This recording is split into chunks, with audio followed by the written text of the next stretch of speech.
Doctor ইউনূসের হাত ধরে বাংলাদেশ যদি সিঙ্গাপুর বা মালয়েশিয়ার মতো উন্নত হতে চায় তাহলে দরকার দীর্ঘ সময়। সেই সময় কি তিনি পাবেন? ১৯৬৫ সালে সিঙ্গাপুর যখন স্বাধীন হয়, চতুর্দিকে শুধু অভাব আর বেকারদের হাহাকার। আর এখন সিঙ্গাপুরের উন্নতি দেখে উন্নত দেশগুলো লজ্জা পায়। সিঙ্গাপুরকে এভাবে বদলে দেওয়ার নায়ক লি কুয়ান ইউ। সিঙ্গাপুরের প্রথম প্রধানমন্ত্রী হিসেবে তিনি সিঙ্গাপুর থেকে দুর্নীতির শেকড় উপড়ে ফেলেছিলেন। তিনি মেধাবী শিক্ষার্থীদের বিদেশে পড়তে পাঠান, পরে তাদেরকে দেশে এনে সরকারি চাকরি দেন। মেধাবীরা যেন শিক্ষক হওয়ার স্বপ্ন দেখে, সেই জন্য তিনি শিক্ষকদের আকাশ ছোঁয়া বেতন নির্ধারণ করেন। তিনি যোগ্য লোককে যোগ্য জায়গায় বসাতেন, তারাই বাকি কাজ করে দিত।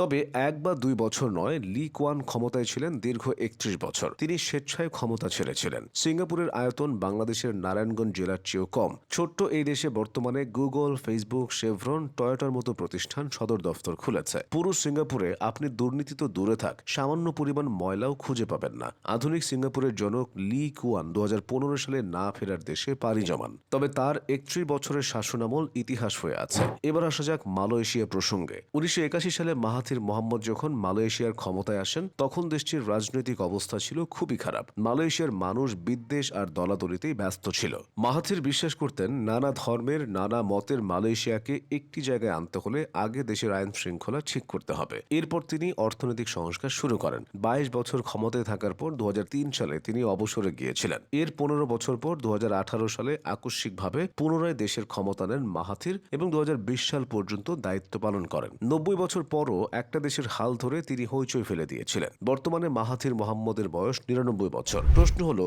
ডক্টর ইউনূস কি মাহাথির মোহাম্মদ বা লি কুয়ান হতে পারবেন? ৮৪ বছর বয়সেও ডক্টর মোহাম্মদ ইউনূস দারুণ কর্মচঞ্চল। ২০১৫ সালে ওয়াশিংটন ডিসিতে এক কনফারেন্সে একজন সাংবাদিক ডক্টর ইউনূসকে বলেছিলেন, আপনি এমন এক বয়সে পৌঁছেছেন যখন অনেক মানুষ অবসর গ্রহণ করে, কিন্তু আপনি এখনো ব্যস্ত একজন মানুষ। জবাবে ডক্টর ইউনূস বলেছিলেন, অবসর শব্দটিকে অবসরে পাঠানো উচিত, কিন্তু ডক্টর ইউনূসকে কি দীর্ঘমেয়াদে কাজ করার সুযোগ দেওয়া হবে? চীন আজকে বিশ্বের দ্বিতীয় বৃহত্তম অর্থনীতির দেশ। আগে কিন্তু এমন ছিল না।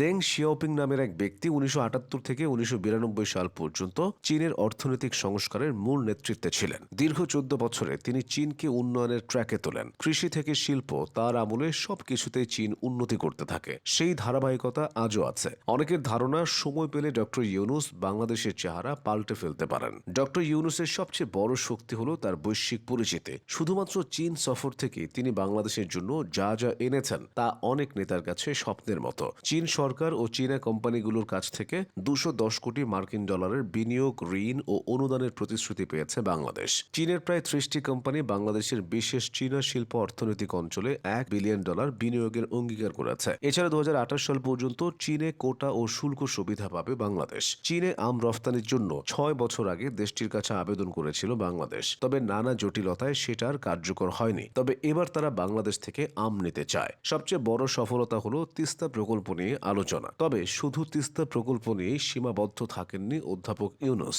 তিনি নদী ও পানি ব্যবস্থাপনা পরিচালনার জন্য চীন থেকে ৫০ বছরের মাস্টার প্ল্যান চেয়েছেন। চীনের বাণিজ্যমন্ত্রী ২০০ বিনিয়োগকারীকে নিয়ে বাংলাদেশ সফরেও আসতে পারেন। এভাবেই ডক্টর ইউনূসের হাত ধরে বাংলাদেশ এগিয়ে যাচ্ছে।